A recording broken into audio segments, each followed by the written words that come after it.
Okay, well, thank you for joining the School Turnaround Podcast. My name is Dr. Chance Lewis, and I am so excited for today's episode. I have the pleasure and honor of welcoming our guest today, one of the titans in the research world around school turnaround.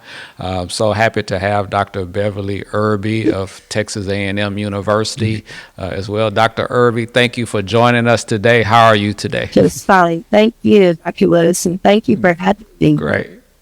Great. Well, we're so excited to have you today for our conversation. It'll be a great time. And the whole purpose of the School Turnaround Podcast, the reason why I started it was to have a platform for not only K through 12 educators, but researchers, policymakers, or whomever is interested in school turnaround, to have a place where they can come to not only learn about school turnaround, but really focused on solutions from whatever role that they play that they can implement to help shape our schools and, provide a situation where the school can perform at an optimal level, educators can perform at an optimal level, with the resulting, hopefully students can perform at their optimal level as well. So the reason why I was so excited that you were able to join us today is because, one, if anybody is serious about school turnaround, particularly on the scholarship side, they can't do anything in school turnaround without coming across your work, and that's why I was so happy to have you today. So I don't want to steal any of your thunder, but what I want to do, if you would be so kind, is if you would just introduce yourself to our listening audience and let our audience know a little bit about you and your journey to this particular topic and why it's so important to you. Thank you, Dr. Lewis. Well, Dr. Lewis said, I'm Beverly Irby, and I'm a Regents Professor for the Texas A&M system, and I'm Senior Associate Dean and now Chair for the Maryland Pittsburgh Student Success Center. And I also lead the Education Leadership Research Center, ODEBEC, the Center for Research and Development in Dual Language and Literacy Acquisition. So that's what I do every day. And plus, right, I'm into with friends that are right in the millions. So that's what I do. Great. So let's talk through this for our conversation today, because we know that in education, many people know about struggling schools. They know a little bit about principals and school leaders just based on their own experience. But in your work right now, one of the main focal points is connected to working with school leaders to assist them in school turnaround. So talk to us a little bit about why that work was important to you. What brought you to this topic? Well, I had a long journey in education. Okay. I've seen a lot of good teachers. I've seen some good examples and non-examples, and the same goes for leaders on school campuses or for school districts. And so as I also have worked with high-end schools. I call it high-end, because they have large numbers of at-promise children in most states. Mm-hmm. You're allowed to use at-promise as opposed to odd-unit. Sure. And I've worked with rural, suburban, and urban schools, school districts across Tennessee, Mississippi, and private and public across Tennessee, Mississippi, and Texas, and then internationally in China, in Costa Rica, Mexico, and Guatemala. And I think that leadership, as I've observed over the years, and conducted research, I believe that leadership is key. Now, let me just clarify that I do believe that teachers are also leaders. Now, that's inclusive of teachers as well. That's right. But That's right. our main focus is working with the leadership team. So that is really focused on principals, assistant principals, um, skills specialists or instructional specialists, instructional coaches. They're called by different names. And so Mm-hmm. those are our main targets as we work in schools. And over the years, just thinking about all of those positions, even counselors, sometimes counselors are also a part of the leadership team. But Of that's course. brought Yep. me to this place just by pure observation in terms of our scientific method. At first, that's Right. observation, right? And, Right. and Of also course. want to say, as soon as you said, I'm thinking about that, I'm part of all that I have met. So that's Right. a lot of time and a lot of meetings. Oh yeah, yeah. That's great. And I mean, I'm always interested in people's journeys to career paths because there's always a story there as well. So as we kind of navigate this topic today, most people know that school turnaround is hard work, right?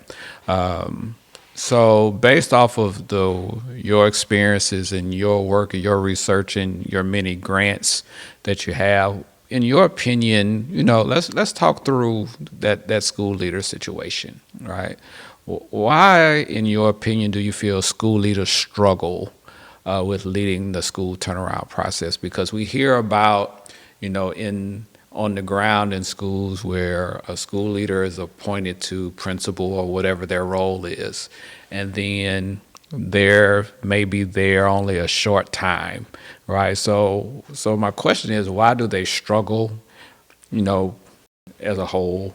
And then, do you feel schools and school districts give them enough time to implement school turnaround as well? Well, that's a complex question Yeah. for our school leaders on the campuses. And I just have to say that I've observed sometimes um, the school leaders who may be on the campuses at the time when it falls to a need to turn around or pursue enhancement, sometimes the leaders aren't ready. So, Right. we have to do a lot of work to support them. Our work is a school university partnership. And Sure. so we don't, as oftentimes as in the past, for sure, and currently there have been takeovers. And Yeah. we're not about takeover. We're about enhancing and supporting. So Hmm. getting back to the leaders, sometimes they need assistance. And we do that with, if we're far behind, we do that with virtual mentor coaches. If we're close to Right. you, we do it with mentor coaches.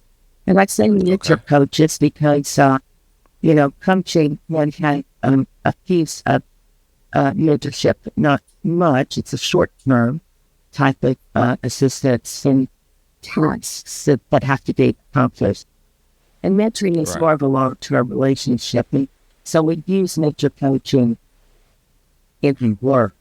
Um, but there, there's just a complexity of problems. There's a complexity of problems that are faced by principals in turnaround schools. And it can be attendance, it can be achievement, it can be poor self-esteem of the students. It can be Sure. lack of engagement by students Right. and by parents. And so their safety, even safety concerns are potential issues that they've got to deal with. They can have resistance to change, the change process. And we work with them Right. on during our time with them, we have workshops where they're usually virtual, but we do go in and we work with them on those change issues. They have resource constraints. Maybe they Right. need new curriculum, supplemental curriculum that would be supportive of the students, and the teachers, but they can't get those because of resources, for necessary Right. materials or technology. Where our rural schools, believe it or not, in the United States, we still have rural schools that are disconnected Sure. from the internet. And so we purchase those little Wi-Fi things or, that Right. connect. We try to help them if we're working with them in rural schools. But we're all about trying to help sustain those improvements. So, we have to figure out that sustainability piece with them. So I think that those are a few of the things that are parts of the complexity of the problem, but there's also accountability pressures. Yeah. There are some cultural issues. Perhaps the principal has not done homework in terms of knowing how their leadership behaviors would impact or would merge and fit on that particular campus. So they've gotten themselves into a campus that does not fit, where their organizational structure does not align with their beliefs, attitudes, and values, or with their leadership behaviors. And so that becomes an issue. So we have to look at fit, and we have to sometimes help leaders move on where they can be successful. And and that's all part of that accountability and stress of those high levels of even teacher burning working within. So we have, also stakeholder engagement. I mentioned that, but really with the community and the parents and government officials and community, they have to work with them, like media. So they have to know all about as well. Yeah, it's very complex. And working with their upper administration, the school administration, they have to be coached on that as well, and then they have to think about the sustainability of how they can sustain the wins that they have had over time. So those are some of the leadership, I think, campus leadership issues that they have to consider and that are really challenging. Yeah, and I think for school leaders, when you eloquently explained it, that most people don't think school leaders have to deal with all of that you just mentioned. Stakeholders, real issues, that are going on in their local communities, upper administration, the community, so on and so forth. So it's very complex, and it's hard to train an individual for all that they face as well. And that's why I commend you for the work that you're doing, with your grants and everything, providing the resources to those individuals that, that are on the ground in the school as well. So what I wanted to do is to highlight, because for people who are in the school turnaround world, when you look at some of the current events that are going on in the school turnaround world right now, you live in Texas, in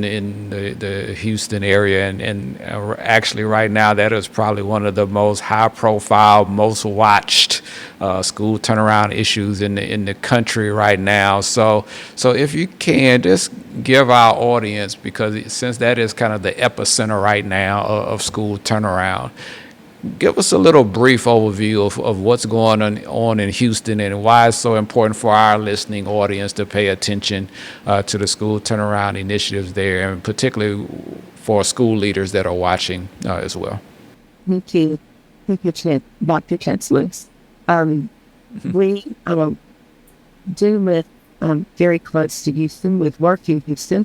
We want a piece of the turnaround project with our principal residents that are placed on campuses that need improvement or that are needed to be implemented. And we work with the district administration and the school principals on there, and so on with our principal residents, who also, by the way, are teacher specialists on those campuses. Now, in Houston ISD, there was a takeover, I would say, to control. Yeah. There was a Right. by the Texas Education Agency, and what really was due to some of the achievement issues that have gone here, as well as some of the government issues. So everyone knows this, and so there was a takeover, and thought the new superintendent, Mike Miles, been there, I think, in June or July, 1 year. So we've had a year. And so I speak often with the his chief or academic officer, his Nancy, and we've talked about some of these issues in Houston. So I think that it is probably the largest transformation of a system, a school-wide Right. system reform in the nation. And perhaps maybe since the work in Chicago, few years back, I want to mention that, but I do think this is probably a huge undertaking in terms of a district-wide turnaround process. They took 85 of the lowest performing schools in HSD, and they turned them toward what they call the new education system, or NES. You call them NES schools. And they're currently undergoing this whole school systematic reform. Right. And so that's in the way they staff the campuses with teacher apprentices. They do have teacher apprentices on the campuses. And they have learning coaches. And they change the salaries as well. Right. Based on price leverage courses, or ELA and math, or Sure.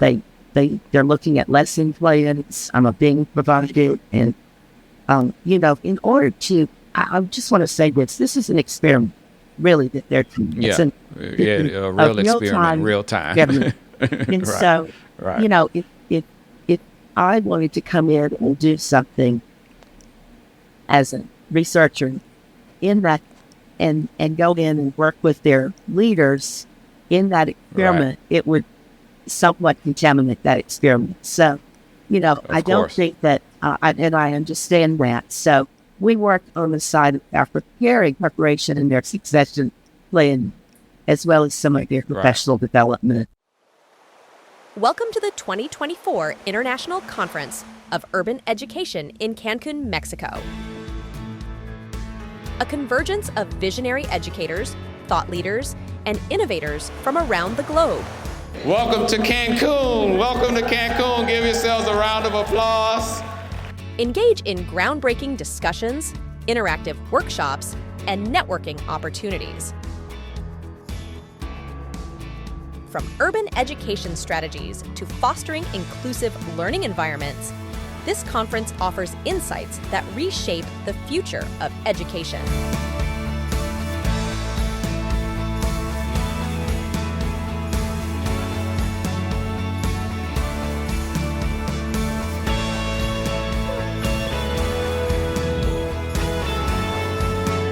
Don't miss your chance to be part of this transformative experience.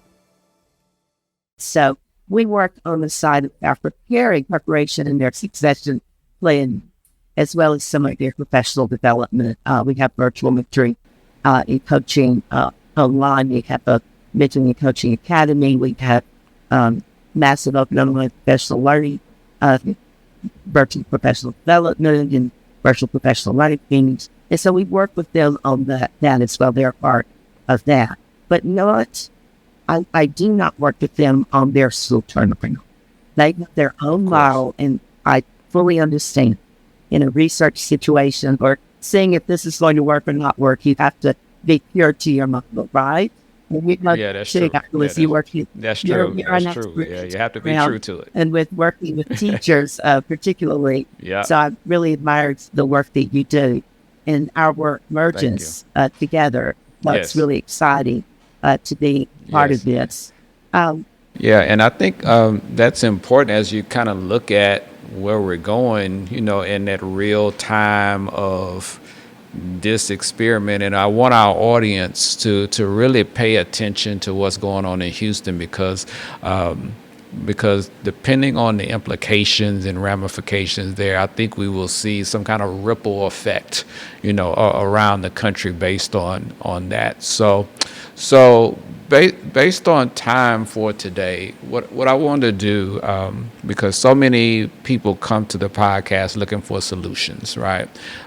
School leaders and others who are involved in education. So, given your wealth of wisdom on this topic, I just want to call out a few stakeholders really quickly, and you could just kind of tell us a few things that come to mind that you could maybe just share a little bit of your wisdom about potential solutions for each of those stakeholders as it relates to school turnaround. So let's start with school districts and schools, right? So what would be some quick takeaways related to solutions that you would want them to just be thinking about as it relates to school turnaround?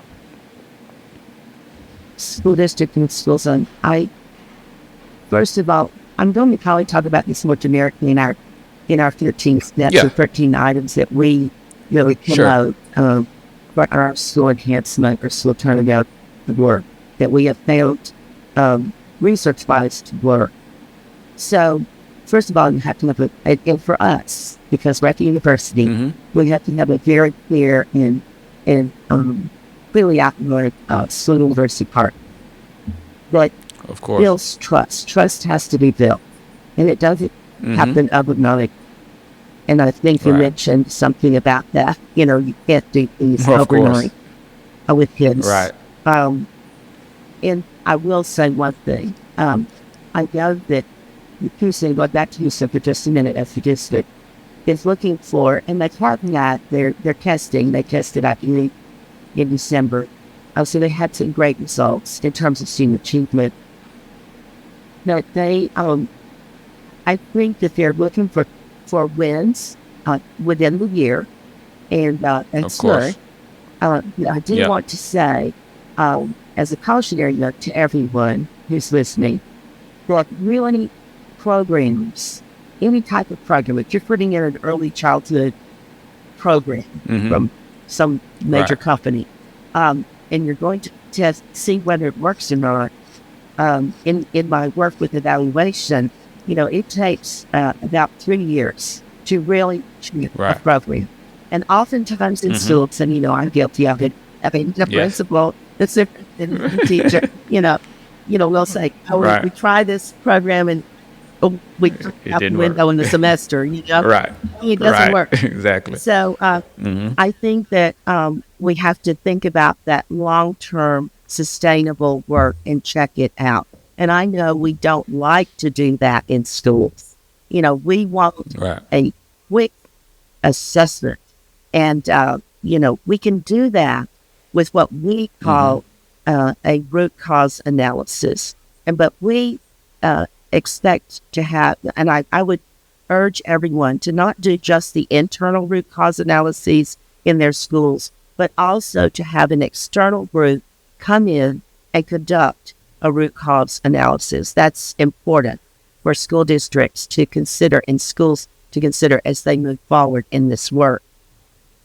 Additionally, I think that another item that we really push is to have a personal coach and coaches for the instructional skills specialists or instructional coaches themselves. The leadership team, so to speak, and the assistant principal as well. So that team has a coach, but the coach also pulls apart and works specifically with the principal and coaches the principal. Right. In our work, I know that one of our schools did that we've worked with. They've all, so to speak, turned around or been enhanced. Yeah. And I remember one in particular. It was an aha moment where we had been working with the principal. And this principal was not taking ownership of what was going on the campus. Of course. So it was this person's fault or this program's fault or this or that. So it's faulting others and not taking ownership. So that's one of the things that we work with the principals on, and taking ownership of everything. And again, all that list of things that we talked about. Right, all that list. That's a lot, and it's a lot for the principal. I think teachers should be better paid, and I think principals should be better paid. So if any government officials watching, I hope that they hear that. Please help to do that. And then also, we urge the school districts to obtain an instructional interventionist. We call them instructional interventionists on the campus to work with struggling learners and to work with the teachers with their struggling learners. So we would support that. And the district curriculum team is really critical to come in and be engaged often on the campuses. So that you're talking about district, you asked about districts and schools. Yeah. And additionally, that assistant superintendent or whoever is the supervisor of that principal should be on that campus often as well. And we as university work with those supervisors too. And then, of course, I think working and coaching and teaching the instructional skills specialists that are on the campuses, because a principal cannot get to every classroom every day. It's impossible. It's impossible. I mean, it's a great theoretical or idea, a satirical idea, but it doesn't happen and it won't happen. So these instructional specialists need to be in as many classrooms every day as they can be. Those are where schools can actually afford to have an instructional specialist or coach on their campuses. Right. If not, it would be a district-wide coach, or perhaps even some time set aside for the department head or the grade level team coach for that, or someone from the university. Yeah, that's great. So anyway, those are some of the things that professional learning community restructuring, refocusing. We talk about focus on data analysis. The strategic planning is critical. It's not just on a shelf, but it is a community, meaning school community, broader community action that has to take place. The vision has to be paramount in front of everyone. Where are we going and how are we getting there with our mission? And here are our strategies to get there in our strategic plan. And that needs to be focused every month at least. How are we doing? So, and I think watching that too. I think watching that too is so important, because when we monitor and kind of check for results, like you said, even in the early examples, small wins, where you can say, okay, here are things that we're doing well and things that we're not, doing well that we want to work on. I think all of that, is important, for these school leaders as well. So one thought I have for you before we go, because I want to honor your time and honor the time of our listening audience here today. So when you think about where we are in school turnaround right now, just one question that's just, asking Dr. Irby to look in the future.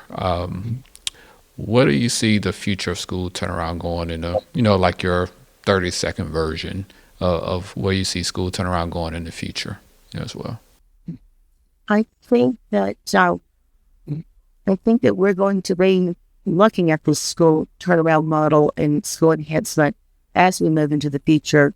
Things are moving so rapidly with technology, with the GPT, etc. Those types of tools. We are going to need to train teachers on and principals. I think that it's a must that our school district leaders, as well as our campus leaders, really focus again, and this would be all encompassed in a strategic improvement plan or a school Of improvement course. plan, campus improvement plan, whatever you want to call it. But that improvement plan is critical with everyone on board, everyone understanding it, where are we headed, and we work on that for the year. We may have some longer term strategies within that plan, but as you said, Dr. Lewis, it is imperative that we meet on that and we check ourselves periodically and we go back to our root cause analysis. That's a part of that strategic plan. What is it that is causing our problems here on our campus? What is the root cause? Is it unity of purpose? Is it Right. instruction? Is it school instruction? So the main Yeah. thing, though, on a campus, I want to mention as the last thing is that we do have a leadership walkthrough. We do check that. That's unobtrusive measures of the campus that we actually go Sure. in and check. But the thing that we really focus on is the focus on the principal and leadership. There is no letting go by the principal. They build Right. the team, share the leadership. They can't Right. do it alone.